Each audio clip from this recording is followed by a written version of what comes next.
భారతీయ ఛానల్కి స్వాగతం. జై శ్రీరామ్. హర హర మహాదేవ్. ఈసారి రామనవమి నాడు అయోధ్యలో రాముల వారికి సూర్య తిలకం దిద్దనున్నారండి. సూర్య తిలకం అంటే రాముల వారు మనకు అందరికీ తెలిసిన విషయం కదా. అతను సూర్యవంశపు రాజులకు చెందినవాడు. సూర్యవంశం లో పుట్టిన ఇక్ష్వాకు కుల తిలకుడు. అంటే ఇక్ష్వాకు కులం అంటే అది సూర్యవంశమే. ఆ ఇక్ష్వాకు కులంలో పుట్టిన శ్రీరాముడికి సూర్య తిలకం నుసుటన దెబ్బతున్నారు. అది ఎలా చూసి ఎలా పెడదాం అనుకుంటారండి. మామూలుగా తిలకంతో సూర్యుడు బొమ్మ వేయడం కాదండి. సూర్యుడు ఏకంగా ఆ సూర్యకాంతి అతని నుసుట అంటే నుదుటి మీద డైరెక్ట్గా పడే ఏర్పాటు చేద్దాం అనుకుంటారు. ఆప్టికా అనే కంపెనీ ఈ కాంట్రాక్ట్ తీసుకుందండి. వాళ్ళు ఏం చేస్తారంటే సూర్యుడు కిరణాలు మామూలుగా ముందు లెన్సులు పెడతారు. కొన్ని ఆ లెన్సుల ద్వారా అంటే రిఫ్లెక్టర్స్ పెడతారు. రిఫ్లెక్టర్స్ అంటే అది అద్దం కావచ్చు, లేదంటే ఈ మన మెటల్ షైనింగ్ మెటల్ కావచ్చు. అవన్నీ పెట్టి దాన్ని డైవర్ట్ చేసి ఎలాగోలాగా మూల విరాట్ విగ్రహం ఉంది కదా రాముల వారిది ఆ గర్భగుడిలో, ఆ గర్భగుడిలోకి వచ్చే ఏర్పాటు చేస్తారు. కరెక్ట్గా ఒక 3 నిమిషాలు 4 నిమిషాలు సూర్యుడు సమంగా రాముల గారు నుసిట సూర్య కాంతి బింబం ఇక్కడ పడుతుంది. అది ఎక్సలెంట్ ఏర్పాట్లు చేస్తున్నారు దానికోసమని. అది 17th ఏప్రిల్ అంటే మన రామనవమి నాడు. అంటే ఎన్నో రోజులు లేదండి, ఇవాళ 13వ తారీఖు, ఇంకా 4 రోజులు. సో మనం అందరూ ఈ మాట రాముల వారి సూర్య తిలకం దిద్దడం అంటే సూర్యుడే రాముడికి తిలకం పెట్టే ప్రక్రియని చూద్దాం, చూసి తరిద్దాం. అంటే మామూలు మనుషులు పెట్టే తిలకం కాదనేది, సూర్య భగవానుడే వచ్చి రాముడికి తిలకం పెడతాడు. సో అది భద్రాచలం శ్రీరామ కళ్యాణం, సీతారామ కళ్యాణం చూస్తాం కదా ప్రతిసారి లైవ్లో. అలాగే ఇది కూడా లైవ్లో దూరదర్శన్ వాళ్ళు ఇవ్వబోతున్నారు ఈ కార్యక్రమం. సో మొత్తం all over India, all over the world రామభక్తులందరూ కూడా చూసి ఎంజాయ్ చేయొచ్చు, తరించవచ్చు. అదండి ఈ మాట. రామ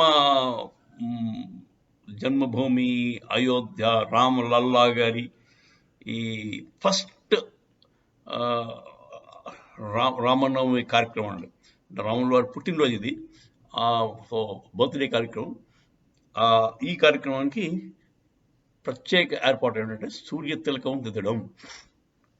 అది that is the project. Spectrum అనే కంపెనీ టేకప్ చేసింది. వాళ్ళు ఘనంగా 3 నిమిషాలు 4 నిమిషాల పాటు సూర్య తిలకం మనకందరికీ ముహూర్తం ప్రకారం కనబడుతుంది. అదండి. తర్వాత మీకు తెలిసిందే కదా, మన రామ మందిరం ఘనంగా ఎక్సలెంట్గా భవ్యంగా దివ్యంగా నిర్మించాం కదా. అది నిర్మించిన ఫస్ట్ రామనవమి కనుక జనాలు అందరూ తండోపతండాలుగా వెళ్ళిపోతారు. చాలా రష్ ఉంటుందని అనుకుంటున్నాం. ఇప్పటికే చాలా కిటకిటలాడిపోతుందండి. తిరుపతిని తలపిస్తుంది రాముల వారి ఆలయం. మన సౌత్ ఇండియన్సే ఎక్కువ. సౌత్ ఇండియన్స్ సార్ మీకు ఎక్కడ చూసినా, మీరు కాశీలో చూడండి, సౌత్ ఇండియన్స్ ఎక్కువ ఉంటారండి. సో భక్తి పరంగా చూడాలంటే దైవభక్తి మన వాళ్ళకి ఎక్కువ. అది నార్త్ అంతా కూడా జ్ఞానం ఎక్కువ ఉండాలి. జ్ఞానం బెల్ట్. ఎప్పుడు మొదటి నుంచి శంకరాచార్య గారు చెప్పినది కూడా అదే అండి. సౌత్ అంతా భక్తులు, నార్త్ అంతా జ్ఞానులు. సో ఇండియాలో దేనికి కరువు లేదండి. 2 మార్గాలు ఉన్నాయి. జ్ఞాన మార్గం ఉంది, భక్తి మార్గం.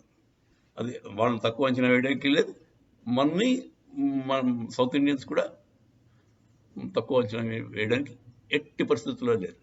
అంచేత రాముల వారి గుడికి చాలామంది వెళ్తూనే ఉన్నారు. మా ఏరియాలో నుంచి కూడా బస్సులు వేయించి తీసుకెళ్లారు. కొంతమంది రాజుగారు, అతను రబాక శ్రీహరిరాజు గారిని ఎక్సలెంట్గా ఆయన ఏమో అరేంజ్ చేసి అందరినీ 2-3 బస్సుల్లో ఫ్యామిలీస్ వెళ్ళారు.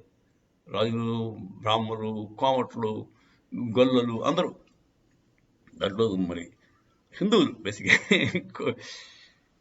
క్యాస్ట్ చెప్పకూడదు, హిందువులందరూ కలిసి వెళ్ళి వచ్చారు. ఒక పెద్ద ట్రిప్ అండి అది, ఒక 15 రోజుల ట్రిప్.